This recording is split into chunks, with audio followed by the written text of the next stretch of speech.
ताज़ा खबर सीजन 2 में ना दो डायलॉग्स है। एक तो भुवन का एक डायलॉग है, हराम और हलाल, इसके बीच में एक जगह है गरीबी, मुझे वहां से बाहर निकलना है। ये एक डायलॉग है। और एक जावेद जाफरी का डायलॉग है कि इज्जत और दर्जा ऐसा ही कुछ है, अगर दोनों कहने पे मिल जाते तो बात ही क्या थी। भी डायलॉग्स लिखे हैं हुसैन दलाल ने, जो कि बहुत बड़े डायलॉग राइटर हैं वैसे तो। वेब सीरीज हो या फिर बॉलीवुड मूवीज हो, उसमें भी आई थिंक ये जवानी है दीवानी में भी वो थे कि या तो डायलॉग राइटर नहीं थे लेकिन वो उस टीम में तो थे ही। तो ताज़ा खबर सीजन 1 जब आई थी तो इन्होंने कुछ चीज़ें उसमें से जो अडेप्ट करी है उसकी तो हम बात करेंगे, रिव्यू भी करेंगे। लेकिन ओवरऑल अगर हम ये सीरीज देखें ना तो देखो, कॉन्सेप्ट ऐसा कुछ नया या फिर ऐसा नहीं है कि एक गरीब इंसान है जो मूत्री पे बैठता है, उसके मराठी में मूत्री बोलते हैं तो उधर बैठता है, उसका नाम है वसंत गावड़े। तो घर पे भी उतनी इज्जत नहीं मिलती, पापा दारू पी के आते हैं तो माँ को मारते हैं, उसको मारते हैं। तो उसमें उनकी माँ भी बोलती है फर्स्ट सीजन में कि लोगों का अच्छा टाइम नहीं टिकता है बहुत, अपना खराब टाइम कितने तक टिकेगा। उसी में एक दिन एक बूढ़ी औरत को वो मूत्री से बाहर लाते हैं जबकि वो वहाँ पे बेहोश पड़ी होती है। तो वहाँ पे वो उनको आशीर्वाद देती है कि आज से तू जो भी सोचेगा या फिर आज से तू जो भी अपने सारे दुखों से दूर हो चुका है। उसके बाद एक ताज़ा खबर करके एक ऐप आती है जिसमें उसको सारी जो खबरें हैं वो वक्त से पहले मिल जाती है। उसमें वो बहुत बड़ा आदमी भी बन जाता है, घमंड भी आ जाता है, और सीजन 1 एंड होती है कि वसंत गावड़े की हत्या हो चुकी है। तो वहां से सीरीज शुरू होती है। और हमने जैसा सोचा था कि हत्या हो गई है तो या तो सीजन 2 जो हत्या के पहले जो जो चीजें होगी उसके साथ उसके लाइफ में वो जो अच्छा बनना चाहेगा उसके बाद उसकी हत्या हो जाएगी और सीरीज एंड हो जाएगी। लेकिन सब कुछ उल्टा होता है जब फर्स्ट एपिसोड में उसका एक ट्विस्ट आता है। मतलब बीबी की वाइन्स प्रोडक्शंस की ये सीरीज है और ढिंडोरा सबको ही पता है कि वो जो सीरीज थी, मतलब वो एक फिक्शन, सारी फिक्शनल ही होती है सीरीज, वैसे तो कुछ रियल इवेंट्स पे होती है। लेकिन इनका जो कंसेप्ट होता है वो नया नहीं होता, लेकिन वो जिस तरह से प्रेजेंट करते हैं या फिर जिस तरह से वो चीजें दिखाते हैं और जिस तरह के ट्विस्ट है एक एक एपिसोड में, इवन लास्ट एपिसोड में भी एक ट्विस्ट है, वहां पे ये लोग दिल जीत लेते हैं। मतलब क्या क्या बात हो सकती है इस सीरीज के बारे में कि हम बेसिक स्टोरी आइडिया लेते हैं कि वसंत गावड़े की हत्या होने वाली है। तो उसके पहले जो हमें ट्रेलर में दिखाया जाता है कि जो जो लोग उससे रूठे हैं, जो जो लोग उससे बात नहीं कर रहे, वो उन सबको कन्विंस करता है। लेकिन उसी के बीच में एंट्री होती है यूसुफ अख्तर, जिसका जो जावेद जाफरी ने प्ले किया है। वो उसके पास उसको कुछ पैसे चुकाने होते हैं, वो किस रीजन से, वो आप सीरीज देखेंगे तब आपको पता चलेगा। तो उन दोनों का फेस ऑफ है। और क्या वसंत गावड़े आगे जाके जिंदा रहेगा, क्या वो अपने पापा के साथ जो रिलेशन है वो वापस अच्छे कर पाएगा, क्या मधु के साथ वापस टैग अलोंग हो पाएगा कि नहीं, कैसे वापस वो जो टीम जो है उनकी वो वापस कैसे आती है, ये सब देखने के लिए आपको ताज़ा खबर सीजन 2 देखना पड़ेगा। पहले 2 एपिसोड जो है, वैसे तो सारे एपिसोड ही मैं बोलूं कब शुरू होके कब खत्म होते हैं पता ही नहीं चलता, इतने पेस में जाते हैं कि ये आपको पता है कि मेन स्टोरी आइडिया क्या है और जो एक एक पॉइंट ऑफ व्यूज, हर एक का पॉइंट ऑफ व्यू दिखाया जाता है। जैसे कि मैं आपको बताऊं, सीजन 1 में हमें वसंत गावड़े के ऊपर ही पूरा फोकस किया गया था, उसकी बैक स्टोरी से हमेशा शुरू होती थी कि 10 साल पहले जब वो छोटा था, वो जो बंगले में रहता था गावड़े निवास में। इसमें इन्होंने दूसरे तरीके से 5 साल पहले हमें यूसुफ अख्तर, जो कि जावेद जाफरी का जो एंगल है वो हमें दिखाया गया है। तो ये चीजें जो है, ये लोग जो करते रहते हैं कि 5 साल पहले इसका था, अभी इस पे हम सबके ऊपर फोकस कर रहे हैं। तो ये वाली चीजें जो वापस लाए हैं फर्स्ट सीजन से, वो बहुत एक बढ़िया चीज है। क्योंकि कुछ कुछ वेब सीरीज क्या होती है कि एक नया विलन तो इंट्रोड्यूस कर देती है, लेकिन वो विलन कैसे बना वो बताना, उसका पार्ट जो प्रीवियस पार्ट होता है या तो वो बातों में बता देते हैं या फिर थोड़ा छोटा सा फ्लैशबैक। इसमें ऐसा नहीं है, इसमें जावेद जाफरी की पूरी स्टोरी दिखाई गई है पहले एपिसोड से। तो ये चीज तो पहले मतलब पहले सीजन में वसंत गावड़े के जर्नी के साथ थी, इसमें जावेद जाफरी के जर्नी के साथ है। और इसमें इतना सब कुछ, मतलब कैमरा एंगल की मैं एक फर्स्ट एपिसोड में बात करता हूं तो भुवन बाम को, मतलब देखो हत्या होने वाली है, सबको पता है, मतलब कैसे होती है।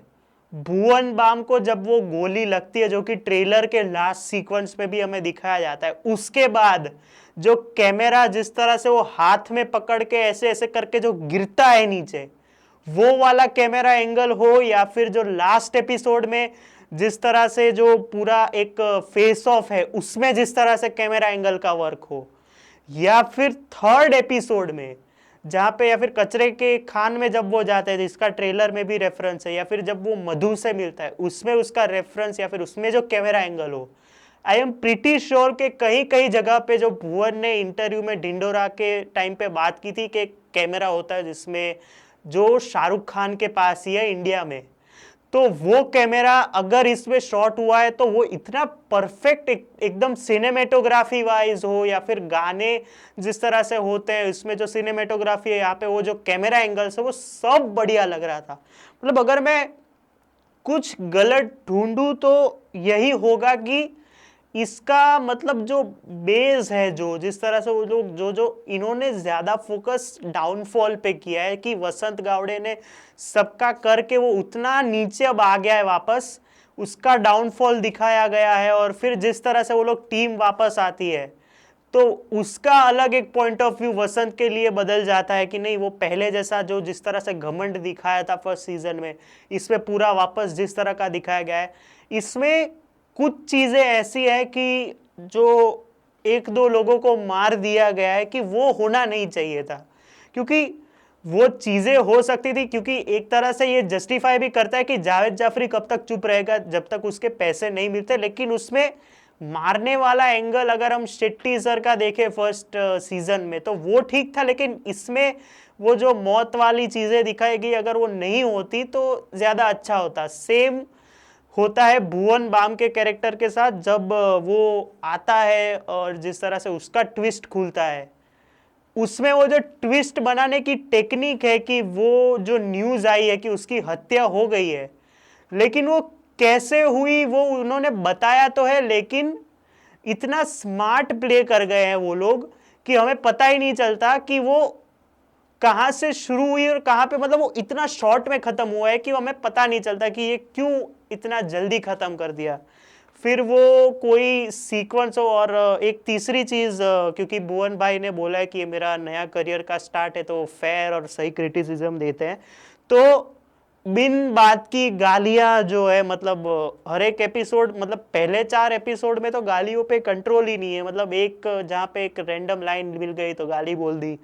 फोर्थ फिफ्थ सिक्स्थ एपिसोड में क्या है कि जहां पे जरूरत है वहां पे ही रखा है, तो वो पहले से रखते तो कोई प्रॉब्लम नहीं आता। क्योंकि ऐसा लगता है कि वो ढिंडोरा में ठीक था कि ढिंडोरा में वो डबल मीनिंग जोक्स भी थे, और जिस तरह से वो बनछोड़ दास का कैरेक्टर तो है ही वैसा, तो हमें कोई मतलब वो होनी नहीं चाहिए। लेकिन इसमें ऐसा लगता है कि वो गालियों पे ज्यादा, फिर स्टोरी से ज्यादा गालियों पे आ जाते हैं। और इसकी बेस्ट चीज इस सीरीज की ये है कि सिनेमेटोग्राफी वाइज हो, गाने अच्छे हैं, गाने में तो रंग है ही है। और जो जब श्रिया और भुवन वापस मिलते हैं तो उन दोनों का जो गाना है, वो दोनों गाने तो बहुत बढ़िया है। मैंने ट्वीट भी किया था और मैं इतना लकी हूँ कि भुवन भाई ने वो ट्वीट लाइक की थी, तो और थोड़ा फ्लेक्स भी हो गया, सॉरी। लेकिन एक चीज़ है इसमें, महेश मांजरेकर और जावेद जाफरी को जहाँ पे जो गाली वाले सीक्वेंस दिए गए हैं, उसमें भी एक चीज बढ़िया क्या है कि जब आपका कोई फेवरेट, मतलब एक पीक एक्टर है, मतलब जब समझो महेश मांजरेकर, के मेनन, जावेद जाफरी, मनोज बाजपेयी, ये सब एक पीक एक्टर है, तो उनके मुंह से वेब सीरीज में गाली सुनना पता नहीं क्यों एक, मतलब होता है ना कि एक ट्रीट है उनके लिए। तो ये काम ही है, मतलब जिनको हम इतने सालों से देखते आ रहे हैं। अभी महेश सर तो अभी चलती फिरती कोकेने वाले में बहुत, मतलब उनका वायरल हुआ था, लेकिन इसमें जिस तरह से वो गालियां बोल के जो बोलते हैं, तो वो स्वैग और ऑरा जो होता है वो ऊपर और चला जाता है।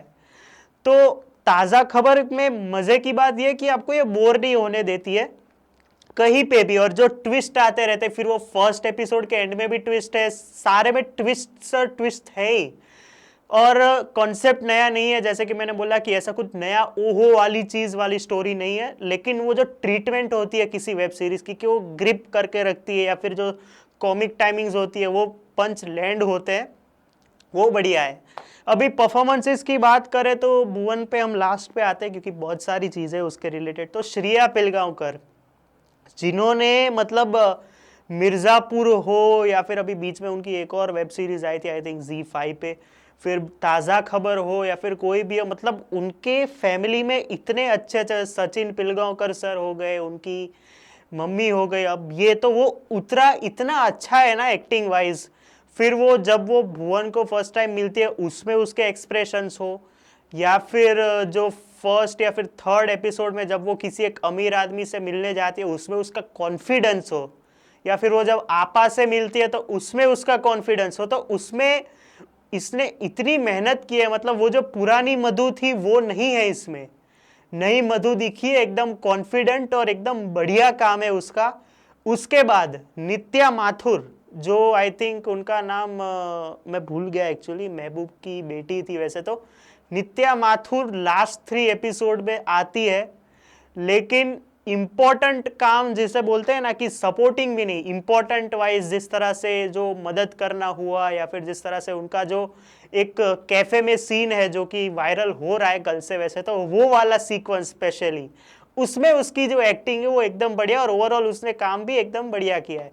फिर देवेन भोजानी सर, देखिए सर, एक तो उनको इतना इनोसेंट और सब दिखाया गया कि अब हम किडनैपिंग भी करेंगे, अब हम ये भी करेंगे, अब हम वो भी करेंगे, तो वो इनोसेंस में ही इतना अच्छा काम कर जाते हैं ना कि कहीं पे भी हमें ऐसा नहीं लगता। कि जहाँ पे वो एक ट्रेलर में डायलॉग है कि वो मरीन ड्राइव पे आई थिंक बैठे हैं, और वहाँ पे भुवन बोलता है कि जब भी किस्मत की लगी होती है तो बहुत गहरी बात बोल देते हैं, तो वो गहरी बातों की जो चीज़ें दिखाई गई है, या फिर जिस तरह से वो फिलोसॉफी, या फिर जिस तरह से वो समझाते हैं, वो जो एक होते हैं कि एक बड़े मतलब जो एक्सपीरियंस होते हैं और वो जो समझाते हैं भुवन को, उनका काम कहीं पे भी आपको ऐसा नहीं लगेगा कि वो बोर कर रहे हैं। फिर है प्रथमेश परब, इनके काम में ना एक ऐसा वो जो कैरेक्टर होता है ना कि वो हंसाता भी है, लेकिन वो जो दोस्त होता है कि तेरे लिए कुछ भी कर दूंगा, तो उनके टाइम में कॉमिक रोल बहुत अच्छा आया है। उनका काम कॉमेडी में ज़्यादा है, लेकिन वो इम्पोर्टेंट जगहों पे जो जो जिस तरह से रिएक्ट करते हैं, या फिर जिस तरह से वो इन्फ्लुएंसर के साथ, वो उनकी आई थिंक वाइफ ही है इसमें, वाइफ या फिर गर्लफ्रेंड जो बोलो, तो उसमें हो तो उनका काम मतलब मज़ा आवे। एक कैरेक्टर होता है ना कि वो कॉमेडी के लिए रखा होता है, लेकिन उनका काम इंपॉर्टेंट होता है, तो वैसा है। फिर जो भुवन के मम्मी पापा बने हैं, उनमें भी पापा के साथ जो इनका एंगल दिखाया गया है, स्पेशली 5th एपिसोड में जिस तरह से reaction, I am pretty sure, मुझे पता नहीं क्यों ऐसा लगता है कि जब वो सीन 4th एपिसोड में एंड होता है और 5th में जो भुवन के रिएक्शंस है उसको रियल लाइफ में जो, मतलब मैं सॉरी भुवन सर, लेकिन वो जो आपके साथ वो जो हुआ था आपके मम्मी पापा, सैडली मैं तभी उतना बिलीवेबल नहीं लगा था। तो प्रीटी श्योर वो सीन में उस बंदे ने इतना मतलब वो रोया होगा, जैसा एनिमल में रणबीर कपूर के साथ लास्ट सीन में हुआ था कि वो ऋषि कपूर को याद करके रोया था, वैसा इसमें ही था। इसमें कौन होता है उस सिचुएशन में, तो वो आप देखें तो मतलब भाई है, मतलब वो इमोशंस एकदम एक लेवल ऊपर चले जाते हैं। फिर आते हैं आई थिंक जावेद जाफरी पे और महेश मांजरेकर पे। महेश मांजरेकर का काम ना उतना खास मतलब इतना है नहीं, फर्स्ट और लास्ट एपिसोड में ही है, लेकिन वो एक होता है ना कि ये आता है तो मतलब ये अच्छा ही करेंगे, तो उनका महेश मांजरेकर सर का ऐसा ही है। और जावेद जाफरी सर मतलब इतना मतलब जो होता है ना कि विलन आर्क दिखाने में, मतलब कोई सेडिस्ट तो नहीं बने वो, लेकिन जो दया रखनी है पर मैं दिखाऊंगा नहीं, या फिर लास्ट में पलटी मारूंगा, या फिर ऐसा शॉक दूंगा सामने वालों की उसकी फट जाए, या फिर इतना टॉर्चर करूंगा कि उसकी फट जाए, तो Javed Jaffrey as an villain इतना मतलब परफेक्ट कास्टिंग है ना कि ऐसा कहीं पे लगता नहीं है कि वो कहीं पे लग रहा है कि यार ये एक्टिंग कर रहे हैं, इतना रियल लगता है। फिर वो फर्स्ट एपिसोड में एंट्री से लेके जिस तरह लास्ट तक वो अपनी छाप बना के रखते हैं ना कि यार मैं ही हूँ जो इसको मारूंगा भी, इसको बचाऊंगा भी, वैसा है उसका काम। और भाई फाड़ दिया है, मतलब जावेद जाफरी का स्वैग हो, फिर वो जिस तरह से आते हैं और फिर वो जो ऐसे करके बोलते हैं आपकी मर्जी, उसमें भी लास्ट एपिसोड में, अरे बाप रे यार, मतलब सर को सैल्यूट है। अब आते हैं भुवन बाम पे। मैं पर्सनली बोलूँ तो मैं बीबी की वाइन्स ना 2019-2020 से देख रहा हूँ। वो एक पीक उम्र होती है कि 14-15 साल पे सब आशीष कैरी और सब पे आ जाते हैं। तो मैं तब यूट्यूब, मेरी इच्छा थी 2020 से, मैंने 2023 से शुरू किया है। सबको पता है जो पहले से, मैं अक्टूबर में 1 साल भी हो जाएगा। जब कोई यूट्यूब का बंदा जब कोई बड़ी मूवी में आता है ना, फिर वो विराज गेलानी हो, प्राजक्ता कोहली हो, अजय हो या फिर कैरी मिनाटी हो, तो इतना अंदर से ऐसा लगता है कि इसको हमने इतने पहले से देखा है ना कि इधर आना डिजर्व करता है। Same goes with Bhuvan Bam. एक इतने सेल्फी वाले फोन में, फिर वो समीर हो, बनछोड़ दास हो, टीटू मामा हो, पापा मम्मी, मिस्टर होला, टीचर, कोई भी हो, इतनी इंस्पायरिंग जर्नी है ना बंदे की, और हीरो लगता ही है वो। फिर वो कोई भी मतलब एक सीन नहीं है उसमें जिसमें उतना अपना 100% ना दिया हो। इतना अंदर से खुशी होती है कि अपना कोई मतलब यूट्यूब का आगे गया, और बहुत प्राउड सर एकदम। मतलब आप बड़ौदा से, वैसे तो मैं गुजराती में बोलूंगा नहीं, लेकिन इतना प्राउड फील करवाया ना भुवन भाई ने। मतलब फर्स्ट सीजन में वो पापा के साथ बॉन्डिंग से लेकर सेकंड में जिस तरह से वो इमोशनल टच हो, फिर वो गुस्से में बात करना हो, फिर वो एक्साइटमेंट में जब कोई नई खबर आती है तो उसका आर्क हो, जितने रिएक्शंस है, जितने एक्सप्रेशंस है, सब में भाई बढ़िया खेल गया। और एक्टिंग वाइज तो वो एक होता है ना कि यूट्यूब में एक अलग है उनका और इस लाइन में अलग है, तो वो जो डिफ्रेंशिएट लगना चाहिए इतना बढ़िया। और फिर वो घमंडी में तो फर्स्ट सीजन में तो था ही, जो घमंड में आते हैं और मैं तुम्हारा भगवान हूँ वगैरह जो बोलते हैं, तो वो भाई भुवन भाई आपके लिए जितना बोलूँ उतना कम है। तो आप ये काम करते ही रहिए, मजा आता है उनको नेगेटिव शेड में देखने का। और इसमें तो भाई ने मतलब क्या बोलूँ कि पर्दा फाड़ दिया है, ऐसा बोल सकते हैं। लेकिन सर अभी एक ही रिक्वेस्ट है, ताज़ा खबर सीजन 1-2 बहुत बढ़िया, और ये तो चलेगी ही मतलब लेकिन अब वापस आ जाइए बीबी की वाइफ से, बहुत याद आती है। लास्ट वीडियो आई थिंक कब 1 साल हो गया या फिर 6-7 महीने हो गए, लेकिन अब प्लीज़ वापस आ जाइए यूट्यूब की मिट्टी पे जहाँ से आप आए हैं। और मुझे पता है कि आप चाहते हैं कि मैं वीडियोस बनाऊं वापस, और प्लीज़ आ जाइए। मतलब मैं इतना ही कहना चाहूँगा तो बस। और अभी ओवरऑल अगर मैं ताज़ा खबर को रेट करूँ तो देखो, नई स्टोरी नहीं है, कंटिन्यूएशन है, तो पहली सीज़न देखना। और पहली सीज़न के इतने रेफरेंसेस, एक तो मैंने पहले बोला ना कि इंट्रो के पहले जो पहले के चीज़ें दिखाते थे, भुवन का राइज, इसमें जावेद जाफरी का राइज दिखाया गया है। तो उसके बाद जो जो दादी या फिर आंटी थी जो मुतरी में थी, और फिर वो जब आती हैं तो इसमें उनका जो एक रेफरेंस है सेकेंड एपिसोड में, भाई वो तो एकदम हार्ट टचिंग। और आप देखिए, आप बोर नहीं होंगे। आपको एक एक एपिसोड में इतना मज़ा आएगा, मतलब गालियाँ कम होती तो अच्छा होता। स्टोरी पे फोकस है, और जिस तरह से एक एक के पॉइंट ऑफ व्यू समझाए गए। एक में एक डायलॉग एक और है कि तेरे पापा हमेशा कहते थे कि अगर नए पत्ते आएंगे तो पुराने को झड़ना पड़ेगा, और नया पत्ता आ रहा है। इसकी सीज़न 3 की अनाउंसमेंट हुई है, बट आई थिंक अभी के लिए इसको अगर होल्ड पे रखे या फिर सीज़न 3 ना आए तो अच्छा है। अगर अच्छी स्क्रिप्ट के साथ आएगा तो कोई प्रॉब्लम नहीं है, क्योंकि जिस तरह की नई लाइफ शुरू हुई है वसंत गावड़े की, तो आई डोंट थिंक वो आना चाहिए। लेकिन मेकर्स के ऊपर है। अभी पूरा ध्यान भुवन भाई आई थिंक ढिंडोरा सीज़न 2 पे लाएंगे, और उसका भी रिव्यू करेंगे। तो वीडियो पसंद आया, क्योंकि बहुत इमोशनल है सब कुछ। आज एज ए यूट्यूबर मैं भुवन हो, कैरी हो, आशीष हो, सबको फॉलो कर रहा हूँ। तो अपना कोई जब जाता है तो ऐसे फील्ड में तो बहुत अच्छा लगता है।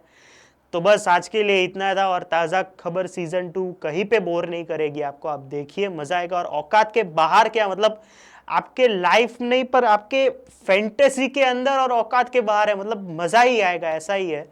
तो वीडियो पसंद आया हो तो लाइक कर दो, शेयर कर दो, और सब्सक्राइब कर दो इस चैनल को। 282 सब्स हो गए हैं ऑलरेडी, 300 कर ही दो। मैं तो बोलता हूँ, मैं भूल भुलैया 3 सिंघम के पहले 300 देखना चाहता हूँ। मिलते हैं अगले वीडियो में, तब तक के लिए बाय।